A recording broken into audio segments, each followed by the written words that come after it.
पवन सिंह ई चुनाव हार जइहन का। पवन सिंह के चुनाव जीतल बहुत मुश्किल हो जाता। तो रउआ लोग जौन सुननी है आज हम ए वीडियो में वही के बारे में बात करम। तो चलिए वीडियो शुरू कर जाओ। हम है भोजपुरी तड़का और हम सुनावनी भोजपुरी में न्यूज बड़का। तो रउआ लोग भोजपुरी में खबर सुनल पसंद करनी तो का सोचत बनी, फटाफट चैनल के सब्सक्राइब करी और घंटी जरूर दबाएं। चलिए वीडियो शुरू कर जाए। भोजपुरी फिल्म के power star Pawan Singh Karakat Lok Sabha seat से चुनाव निर्दलीय लड़त बाना, जेकरी चलते उनकरा कई गो दिक्कत के सामना करे के पड़त बा।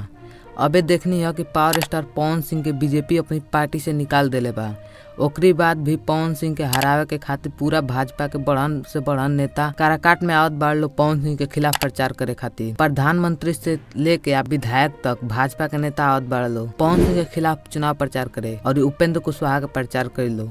रउआ लोग के बता दी कि 25 मई के प्रधानमंत्री नरेंद्र मोदी काराकाट आवत बने पवन सिंह के खिलाफ चुनाव प्रचार करे। लेकिन पवन सिंह तो भोजपुरी फिल्म के शेर हवन।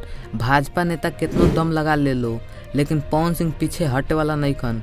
काहे से कि पवन सिंह के पत्नी ज्योति सिंह के साथ पूरा भोजपुरी फिल्म के गायक और हीरो पवन सिंह के प्रचार करत बाड़ लो। भाजपा अपन पूरा दम लगावत बा कि पवन सिंह के कोनो तरह हरा दी। पवन सिंह के भाजपा ऐसे हरावल चाहत बा काहे से कि भाजपा के टिकट पवन सिंह ठुकरैले रहना, यही से भाजपा पवन सिंह के हरावल चाहत बा। लेकिन पवन सिंह के पत्नी पैदल काराकाट के हर घर जाके आशीर्वाद मांगत बाड़ी अपनी पति पवन सिंह खातिर।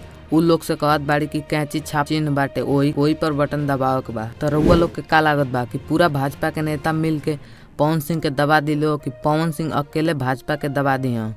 कमेंट में बताइए। और ऐसने खबर भोजपुरी में सुनल पसंद करनी तो का सोचत बनी। भोजपुरी न्यूज टारगेट चैनल के सब्सक्राइब करी। मिलतनी आगे के ताजा खबर में, तब तक खातिर जय हिंद, धन्यवाद।